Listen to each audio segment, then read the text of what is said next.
ఇదండి దోసకాయ చింతకాయ తొక్కుతో పచ్చడి. చాలా చాలా బాగుంటుంది. ఇది అన్నంలోకే కాకుండా దోశల్లోకి ఇడ్లీలలో కూడా చాలా బాగుంటుంది. మీరు చేసి రుచి చూడండి.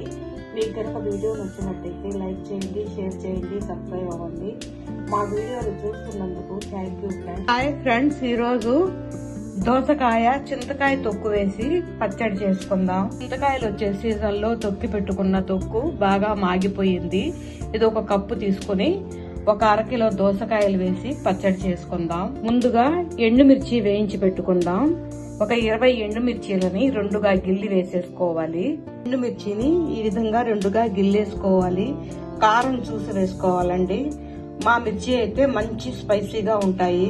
ఇప్పుడు ఈ ఎండుమిర్చిలో 2 స్పూన్ల ధనియాలు, 2 స్పూన్ల జీలకర్ర, 2 స్పూన్ల ఆవాలు, ఒక 1/2 స్పూన్ మెంతులు వేసేసుకోవాలి. కొద్దిగా ఆయిల్ వేసి వేయించుకోవాలి.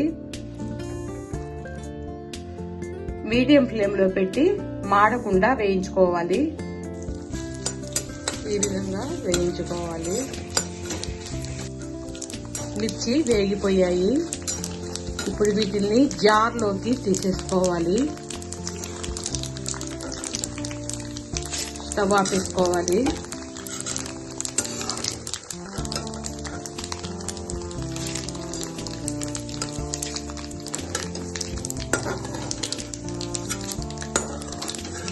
ఈ మిర్చి చల్లారేలోపు దోసకాయల్ని చెక్కు తీసి ముక్కలుగా కోసేసుకోవాలి.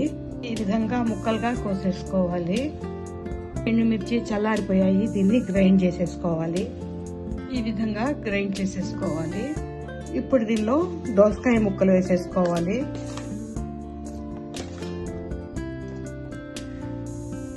ఈ చింతకాయ తొక్కు కూడా వేసి కచ్చా పచ్చాగా గ్రైండ్ చేసేసుకోవాలి. సాల్ట్ కానీ పసుపు కానీ వేయాల్సిన అవసరం లేదండి. ఈ చింతకాయ తొక్కు దంచేటప్పుడు దీనిలో సాల్ట్ పసుపు వేసింది. ఈ విధంగా వేసేసుకోవాలి. ఇప్పుడు ఈ పచ్చడిని ఒక బౌల్లోకి తీసేసుకోవాలి. ఇప్పుడు ఇదే జార్లో పెద్ద ముక్కలుగా కోసుకున్న ఉల్లిపాయల్ని వేసేసుకోవాలి. కచ్చా పచ్చాగా వేసేసుకోవాలి. ఈ విధంగా కచ్చా పచ్చాగా వేసి పచ్చడిలో కలిపేసుకోవాలి.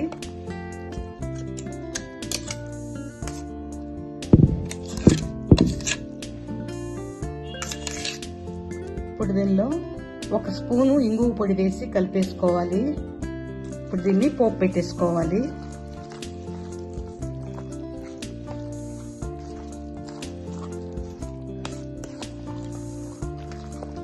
ఇప్పుడు కడాయిలో ఆయిల్ వేసి పోపు గింజలు, శనగబేడలు, ఎండుమిర్చి, కరివేపాకు,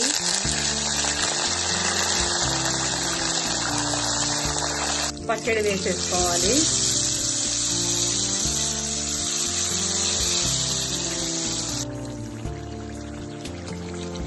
పచ్చడిని కొంచెం వేపుకోవాలి. ఎక్కువ వేపాల్సిన అవసరం లేదండి. కొంచెం సేపు వేస్తే సరిపోతుంది.